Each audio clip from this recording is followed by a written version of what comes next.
चातुर्मास महात्म्य 7वां अध्याय।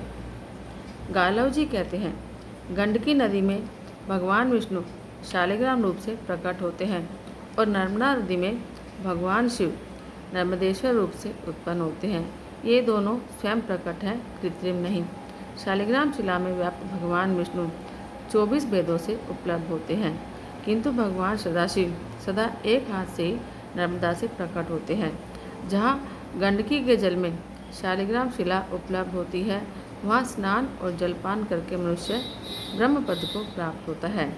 गंडकी से प्रकट होने वाली शालिग्राम शिला का पूजन करके मनुष्य शुद्धात्मा योगेश्वर होता है। भगवान विष्णु पूजन, पठन, ध्यान और स्मरण करने पर समस्त पापों का नाश करने वाले हैं।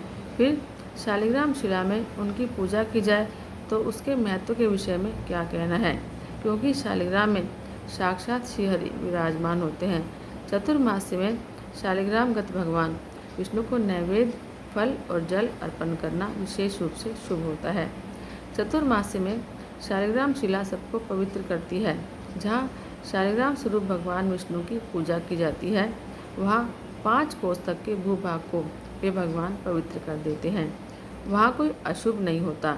जहाँ लक्ष्मीपति भगवान शालिग्राम का पूजन होता है, वहाँ वह पूजन ही सबसे बड़ा सौभाग्य है।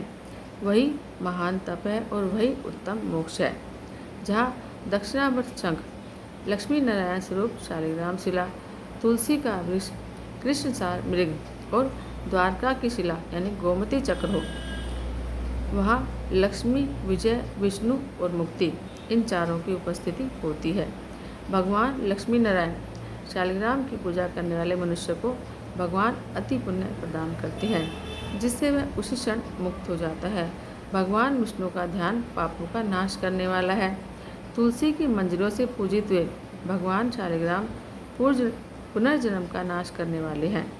सब प्रकार से यत्न करके उन्हीं जगदीश्वर विष्णु का सेवन करना चाहिए। वे संपूर्ण संसार में व्याप्त होकर स्थित हैं। एक समय पार्थी जी ने महादेव से कहा, महेश्वर, आपके हाथ में यह रुद्राक्ष की माला सदा मौजूद रहती है। देव, आप किस मंत्र का जाप करते हैं, यह संदेह मेरे मन में उठा करता है, क्योंकि आप ही सबके स्वामी हैं। आपसे बढ़कर दूसरे किसी को मैं नहीं जानती। फिर भी आप बड़ी भक्ति से सदा किसी मंत्र का जाप करते हुए दिखाई देते हैं। देवेश, आपसे भी श्रेष्ठ और कौन है, जिसका आप मन ही मन चिंतन किया करते हैं। भगवान शिव बोले, प्रिय, भगवान विष्णु के सहस्त्र नामों में जो सारभूत नाम है, मैं उसी का नित्य निरंतर चिंतन करता हूँ। मैं राम नाम जपता हूँ और उसी के अंग की इस माला द्वारा गणना करता हूँ। श्री राम का अवतार बहुत ही श्रेष्ठ है। 12 अक्षरों से युक्त जो सनातन ब्रह्म रूप प्रणव है, वह अ, उ, म इन 3 अक्षरों से संबद्ध है। 3 ग्रामों से युक्त है। उस बिंदु युक्त प्रणव मंत्र का मैं सदैव माला द्वारा जप करता हूँ। यह संपूर्ण वेदों का सारभूत है। यह नित्य, अक्षर, निर्मल, अमृत, शांत, तद्रूप, अमृत तुल्य, कलातीत, संपूर्ण जगत का आधार, मध्य और कोटि कोटि ब्रह्मांडों का बीज है। इसको जानकर मनुष्य शीघ्र ही घोर संसार बंधन से मुक्त हो जाता है। ओंकार सहित जो 12 अक्षर बीज है, उसका जप करने वाले मनुष्य के लिए वह कोटि कोटि पापों का दाह करने वाला दावानल बन जाता है।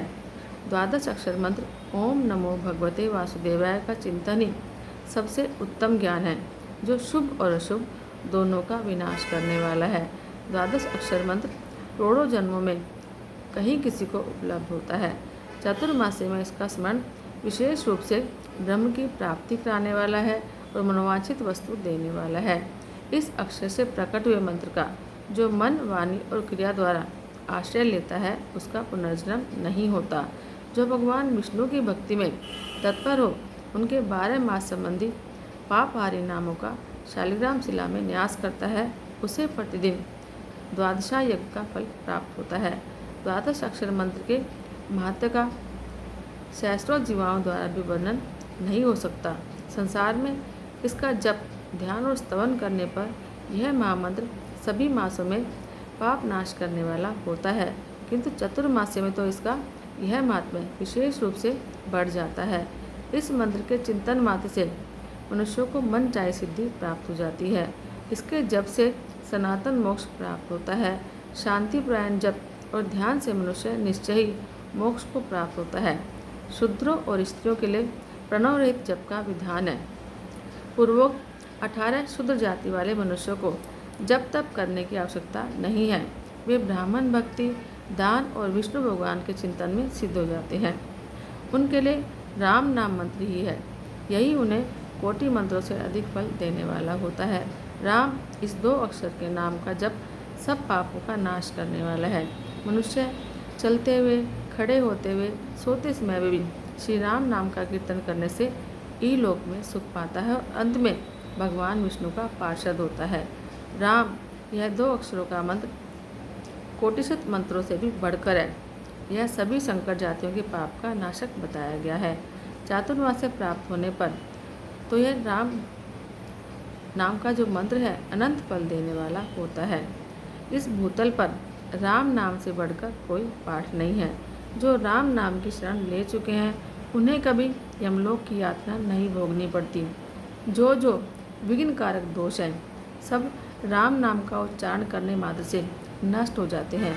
जो परमात्मा समस्त स्थावर जंगम प्राणियों में अंतर्यामी आत्मा रूप से रम रहा है उसे राम कहते हैं।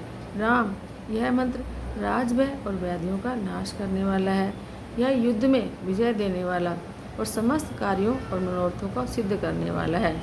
राम नाम को संपूर्ण तीर्थों का फल कहा गया है। वह ब्राह्मणों के लिए भी मनोवांछित फल देने वाला है। रामचंद्र, राम राम इत्यादि रूप से उच्चारण किया जाने वाला यह 2 अक्षरों का मंत्र राज भूतल पर सब कार्य सिद्ध करने वाला है। देवता भी राम नाम के गुण गाते हैं। इसलिए पार्थी तुम भी सदा राम नाम का जप करो। जो राम नाम का जप करता है वह सब पापों से मुक्त हो जाता है। राम नाम से ही सहस्त्र नामों का पुण्य होता है। विशेषतः चतुर्मासी में उसका पुण्य 10 गुना बढ़ जाता है। राम नाम के उच्चारण से हीन जाति में उत्पन्न हुए लोगों का महान पाप भी भस्म हो जाता है। ये भगवान श्री राम संपूर्ण जगत को अपने तेज से व्याप्त करके स्थित हैं और सब मनुष्यों में अंतरात्मा रूप से रहकर उनके पूर्व जन्मों के उपार्जित स्थूल और सूक्ष्म पापों को क्षण भर में भस्म करके उन्हें पवित्र कर देते हैं। इति श्री चतुर्मास महात्म्य 7वां अध्याय। जय जय श्री हरि।